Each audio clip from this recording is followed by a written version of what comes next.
할렐루야. 아멘. 영생복락에 대해서 들어보셨습니까? 영생복락. 영생복락은 예수 앞에 나오면이라는 찬송가 이 가사에 들어있는 단어죠. 영생복락. 영생이 복이고 영생이 복이다라는 거예요. 그리고 즐거움이다라는 뜻입니다. 영생이 복인 것을 깨닫고 또 영생을 즐거워하시는 저와 여러분들이 되셨으면 좋겠습니다. 영생은 무엇입니까? 오늘 본문에서 예수님은 영생이 무엇인지 한마디로 정리해 주셨습니다. 영생은 유일하신 참 하나님과 그가 보내신 예수 그리스도를 아는 것이다 라고 말씀하셨어요. 3절입니다. 영생은 곧 유일하신 참 하나님과 그가 보내신 자 예수 그리스도를 아는 것이니이다. 아멘. 보통 영생하면 시간적으로 영원히 사는 것으로 생각합니다. 예수님께서 가르쳐 주시는 이 영생은 시간적으로만 영원히 사는 것이 아니다라는 거예요. 유일하신 참 하나님과 예수 그리스도를 알고 친밀한 관계로 영원히 사는 것을 영생이라고 말합니다. 그러니까 시간적으로만 양적으로 영원히 사는 것이 아니라 누구와의 관계 가운데서요? 하나님과 관계 맺고 영원히 사는 것이 영생이다라는 거죠. 성도만 영원히 사는 것이 아닙니다. 예수님을 믿지 못한 사람들도 죽고 부활하여 영원히 산다라고 성경이 가르치고 있습니다. 요한복음 5장 29절입니다. 선한 일을 행한 자는 생명의 부활로, 악한 일을 행한 자는 심판의 부활로 나오리라. 아멘. 선한 일을 행한 자는 예수님을 믿고 죽은 사람이고, 악한 일을 행한 자는 예수님을 믿지 못하고 죽은 사람입니다. 성도만 죽고 부활하는 것이 아니죠. 예수님을 믿지 못한 이 비신자도 부활하는데요. 그들은 하나님의 심판을 받기 위해서 죽음에서 부활한다라는 거예요. 성도는 천국에 들어가기 위해서 부활하지만 비신자는 하나님의 심판을 받기 위해서 부활한다라는 거죠. 사도 바울도 유대인들에게 이단이라고 하는 이 고발을 당했을 때 로마의 이 벨릭스 총독 앞에서 자신의 신앙이 성경에 근거한 정통임을 밝혔습니다. 특히 믿음의 조상들을 따라서 자신도 의인과 악인의 부활을 믿는다라고 했어요. 사도행전 24장 14절 15절입니다. 그러나 이것을 당신께 고백하리이다. 나는 그들이 이단이라고 하는 도를 따라 조상의 하나님을 섬기고 율법과 선지자들의 글에 기록된 것을 다 믿으며 그들이 기다리는 바 하나님께 향한 소망을 나도 가졌으니 곧 의인과 악인의 부활이 있으리라 함이니이다. 아멘. 바울 당시에 많은 유대인들이 의인과 악인의 이 부활을 믿고 있었다라고 하는 것을 알 수 있는 부분이죠. 성도 여러분, 이 영생은 시간적으로 영원히 사는 것이 아니다. 시간적으로만 영원히 사는 것이 아니다라는 거예요. 하나님과 그리스도를 알고 친밀한 그 관계 안에서 영원히 행복하게 사는 그 양질의 삶을 말한다라는 것입니다. 자, 이제 그러면 하나님을 안다라고 하는 것에 대해서 좀 더 우리가 생각을 좀 해보면 좋겠습니다. 하나님과 예수 그리스도를 안다라고 하는 것은 일방적으로 나만 하나님을 아는 것이 아닙니다. 반대로 하나님만 나를 알고 나는 하나님을 모르는 것이 아니다라는 거예요. 서로가 잘 알고 친밀한 관계를 맺는 것을 말합니다. 예를 든다면 저는 문재인 대통령을 아는데 문재인 대통령은 저를 알까요, 모를까요? 모릅니다. 저를 몰라요. 저는 대통령의 얼굴을 알죠. 이름도 압니다. 가족관계도 알고 어디에 거주하고 계신가라고 하는 것 등 몇 가지 정보를 알 뿐이다라는 정보를 아는 거죠. 대통령을 만나거나 대화해 본 적이 한 번도 없다라는 거죠. 하나님과 예수 그리스도를 안다라고 하는 것은 나도 하나님을 알고 하나님도 나를 아는 그런 친밀한 관계를 말한다라는 거예요. 갈라디아서 4장 9절입니다. 이제는 너희가 하나님을 알 뿐 아니라 더욱이 하나님이 아신 바 되었거늘. 아멘. 그러므로 이 영생은 하나님과 예수님을 알고 그 친밀한 관계 가운데 사는 것이죠. 그러면서 하나님과 예수님이 누구신가라고 하는 것을 알아가는 것입니다. 그분이 누구신가라고 하는 것을 알아가는 거예요. 한번 생각해 보세요. 우리가 하나님을 다 알고 하나님을 믿은 것이 아닙니다. 하나님을 모르는 상태에서 하나님을 믿었어요. 하나님을 믿고 나서도 우리는 하나님에 대해서 알아가고 있습니다. 우리가 하나님에 대해서 얼마나 알겠습니까? 자, 예를 든다면 이런 거예요. 개미가 사람에 대해서 얼마나 알까요? 우리 집에서 키우는 그 우리 반려견들이 주인에 대해서 얼마나 알까요? 알 수는 있겠죠. 전부 다 알 수는 없잖아요. 마찬가지예요. 피조물인 사람이 하나님을 알 수가 없다. 자, 하나님이 만드신 세상도 알 수가 없는 거 아니겠어요? 저는 이제 그 최근에 식물에 대한 관심이 있는데 이 식물을 보다 보니까 그동안 하나님께 너무 죄송한 것이 그냥 그 식물에 대한 무지죠, 무지. 식물에 대해 너무 몰랐다. 이름도 잘 모르는 거 아니겠어요? 근데 우리가 관심을 가지면 얼마나 다양한 식물들이 많아요. 우리가 이름을 알지 못하는 식물들이 많잖아요. 근데 그 식물들을 만드신 분이 누구십니까? 하나님이죠. 우리는 하나님이 만드신 식물조차도 다 알지 못하는데 어떻게 우리가 하나님을 다 알겠는가라는 것입니다. 그러니까 영생의 삶이라고 하는 것은 뭐냐면 하나님과 관계 맺음이 시작되어서 이제 하나님이 누구신가라고 하는 것을 알아가는 과정이 바로 영생의 삶이다라는 거예요.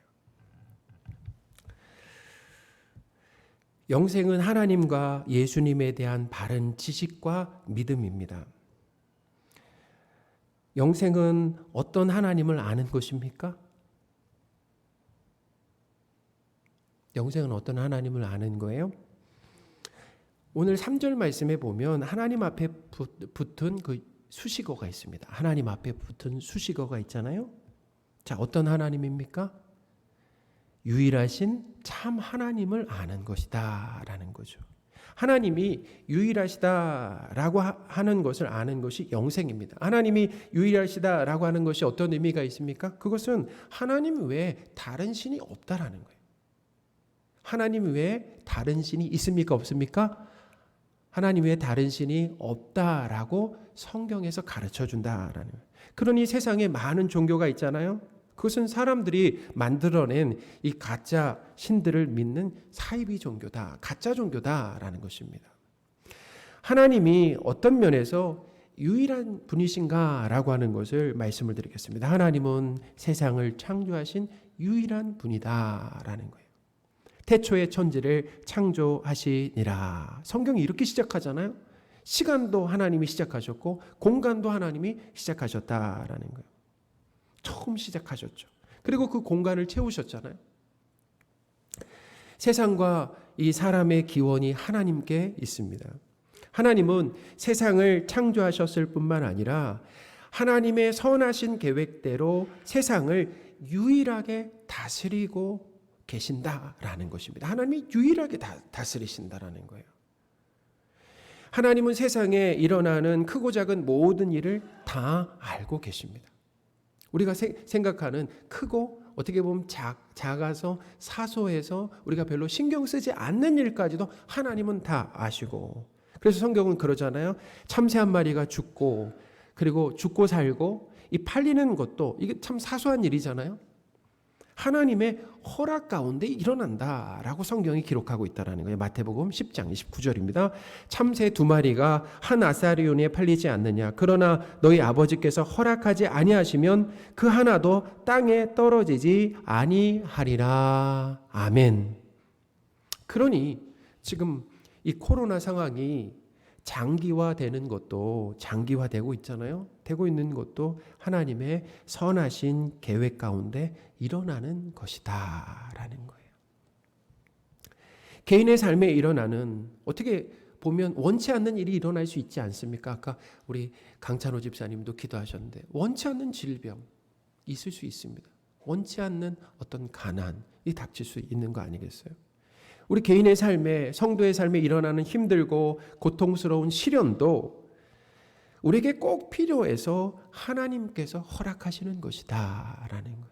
하나님도 모르는 가운데 우리 삶에 그런 시련이 벌어지지 않는다라는 거예요. 우리에게 뭐예요? 필요하기 때문에 그것을 허락하신다라는 거예요. 지금은 하나님의 계획과 뜻을 다 알지 못합니다. 우리가 코로나를 주신 이유를 다 압니까? 알지 못한다라는 거예요. 그러나 하나님께서 나를 여전히 사랑하시고 시련 가운데 늘 함께 하시며 보호하시고 인도하신다라고 하는 것을 믿으시기 바랍니다. 하나님은 때로는 우리를 높여주시고 바닥으로 한없이 낮추시면서 어떤 일을 하신다고요? 모든 것이 합력하여 선이 되게 하시는 분이다라고 하는 것을 믿는 거예요. 그러니 이것을 안다라고 한다면은 우리 데살로니가 5장의 16절에서 18절 말씀처럼 뭐 할 수 있어요? 항상 기뻐할 수 있습니다. 또 18절에는 뭐예요? 범사에 감사할 수가 있다라는 것입니다. 상황이 해결돼 가지고 기뻐하고 감사하는 것이 아니에요. 상황이 해결되지 않았지만 그 상황 가운데서 하나님이 이 상황을 나에게 허락하신 것은 나에게, 성도인 나에게 필요해서 선을 이루시기 위해서 허락하셨다라고 하는 것을 안다라고 한다면 기뻐하고 감사할 수 있다라는 것입니다. 하나님의 뜻을 알기 위해서 하나님의 말씀을 듣고 기도하는 것이 그래서 참 중요합니다. 왜? 하나님의 말씀 그리고 기도, 특히 목사가 강조하죠. 하나님의 말씀을 사랑하고 가까이 하고 기도해야 된다. 말씀과 기도로 내가 처한 이 고통스러운 현실을 하나님의 시각으로 해석할 수가 있다는 것입니다. 내가 처한 현실을 내 지식과 경험으로만 해석하면 광야의 이스라엘 백성들처럼 매사에 하나님께 원망하고 불평만 하게 된다는 거예요. 내 지식으로는, 내 경험으로는 지금 상황이 도저히 이해가 안 되는 거예요. 하나님께서 말씀과 기도로 내 삶을 해석해 주실 때 다시금 평안을 되찾게 된다라는 거예요. 그러니까 이 주일 예배를 드리는 것이 얼마나 중요합니까?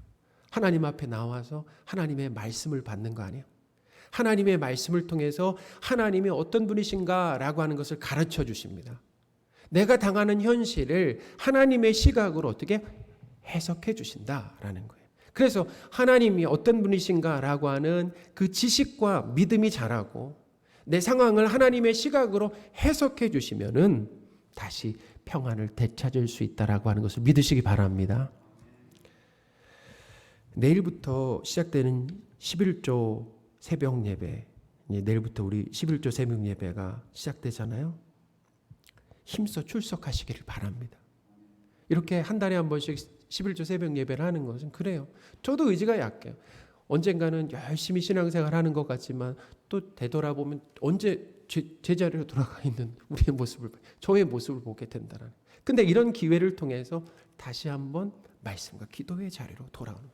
예배당에 오실 수 있으면 예배당에 오시고 예배당에 나오시지 못한다라고 한다면은 온라인으로 11조 새벽 예배 힘쓰시는 저와 여러분들이 되셨으면 좋겠습니다.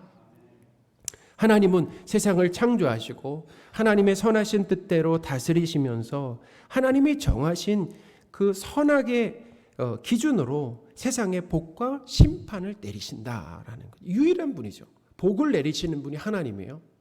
심판을 내리시는 분이 하나님이십니다. 시작하신 분 하나님이십니다. 마치게 하시는 분도 하나님이시라는 거예요.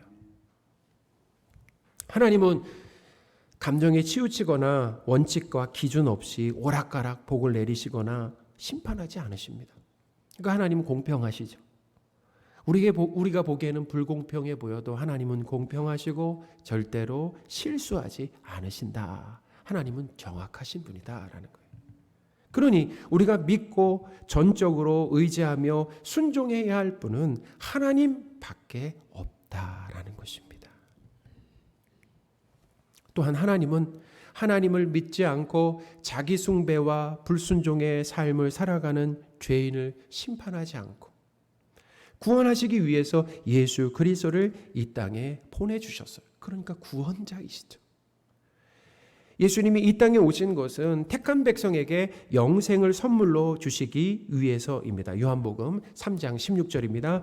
하나님이 세상을 이처럼 사랑하사 독생자를 주셨으니 이는 그를 믿는 자마다 멸망하지 않고 영생을 얻게 하려 하심이라. 아멘. 요한복음 3장 36절입니다. 아들을 믿는 자에게는 영생이 있고 아들에게 순종하지 아니하는 자는 영생을 보지 못하고 도리어 하나님의 진노가 그 위에 머물러 있느니라. 아멘. 요한복음 6장 40절도 보겠습니다. 내 아버지의 뜻은 아들을 보고 믿는 자마다 영생을 얻는 이것이니 마지막 날에 내가 이를 다시 살리리라 하시니라. 아멘. 하나님을 유일한 참 하나님으로 안다라고 하는 것의 의미를 아시겠죠. 하나님을 창조주로, 하나님을 통치자로, 하나님을 심판자로, 하나님을 구원자로 아는 이 지식의 풍성함이 우리에게 있었으면 좋겠습니다. 그러니까 우리는 신앙생활하면서 하나님을 힘써 알아야 돼. 바르게 알아야 됩니다.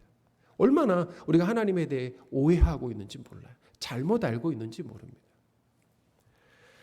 영생은 예수님을 아는 것입니다. 예수님을 누구로 알아야 합니까? 오늘 말씀의 3절에 보니까 예수님을 어떤 분으로 소개하고 있어요? 어떤 분으로 소개하고 있습니까? 그리스도로 소개하고 있다. 예수 그리스도. 예수님은 그리스도입니다. 그리스도는 헬라어죠. 헬라어. 히브리어로, 구약의 히브리어로 메시아입니다. 그러니까 그리스도나 메시아는 같은 단어다라는 거예요. 그 뜻은 하나님께서 기름 부어 임명하여 보내신 구원자입니다.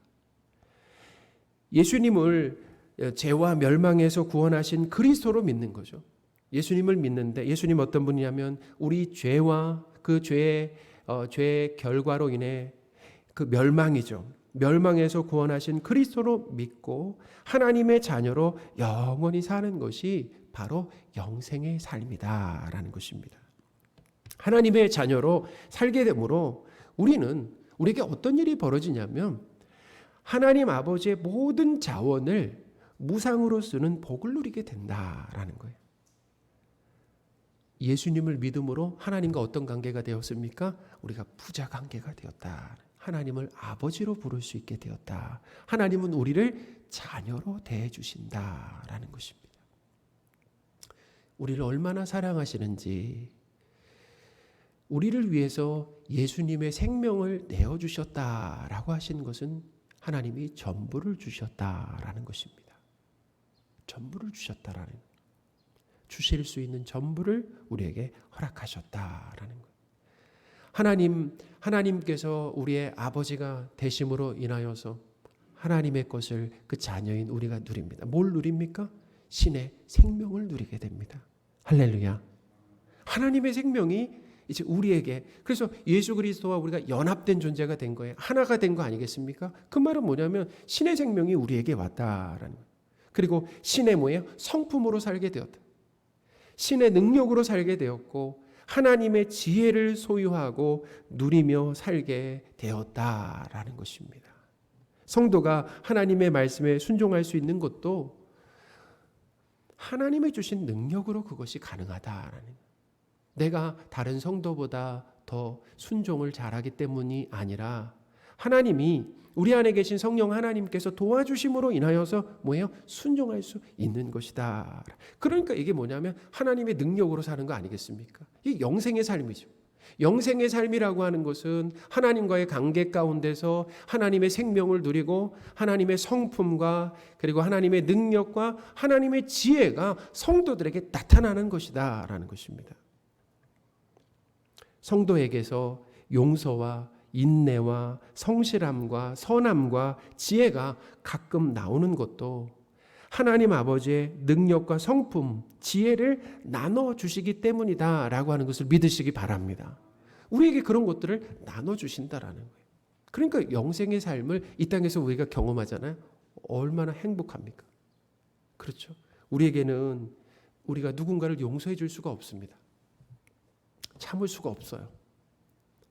성실하지 못합니다. 선하지도 못해요. 지혜가 없습니다. 그런데 하나님께서 우리에게 그것들을 나눠주게 해요. 그래서 우리의 삶에서 그런 것들이 하나님의 것들이 우리에게서 나오도록 하신다라는, 이게 바로 뭐냐면 하나님의 영광을 드러내는 거죠.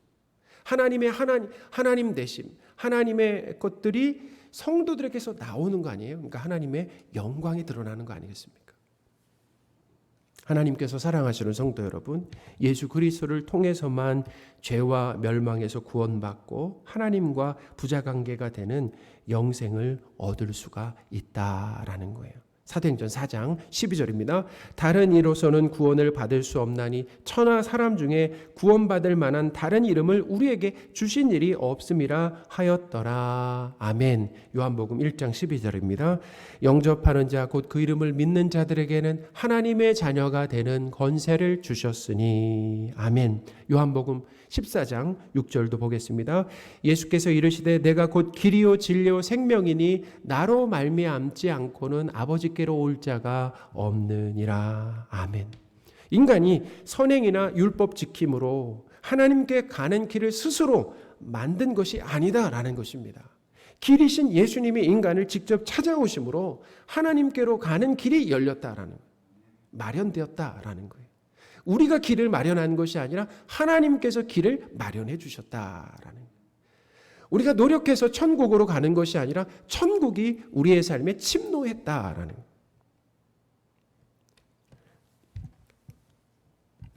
예수님은 죄인인 우리의 죄를 대신해서 십자가에서 죽으셨습니다.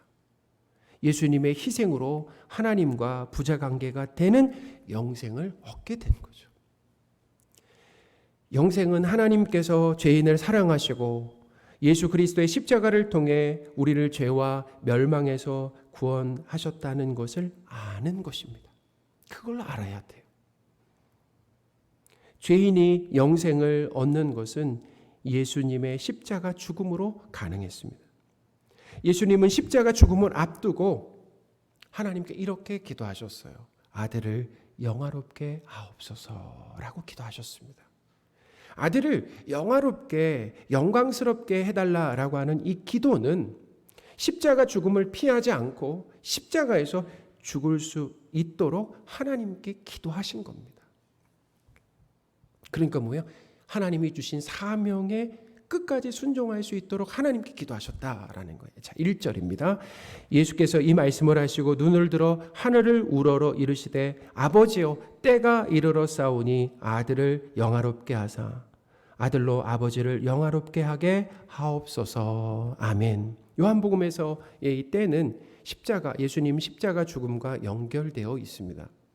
예수님은 십자가를 피하지 않고 십자가에서 죽는 것이 예수님께 영광이 된다라고 했어요. 그것이 예수님께 영광이 되고 하나님께도 영광이 된다라고 하셨습니다.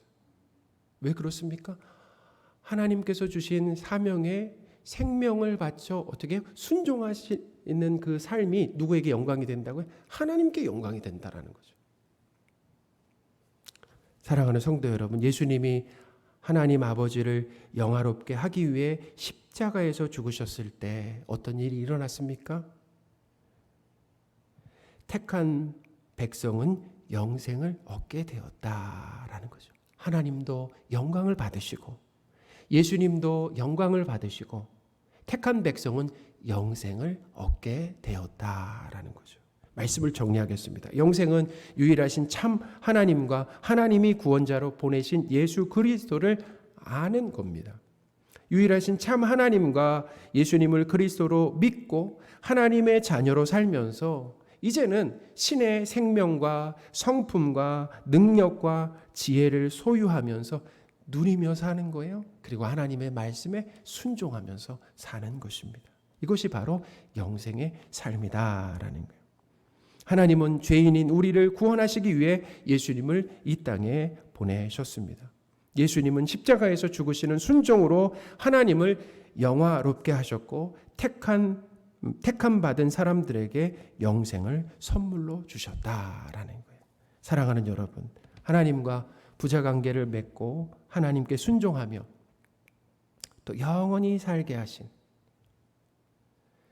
하나님과 부자관계가 되었다라고 하는 것, 그것이 복입니다.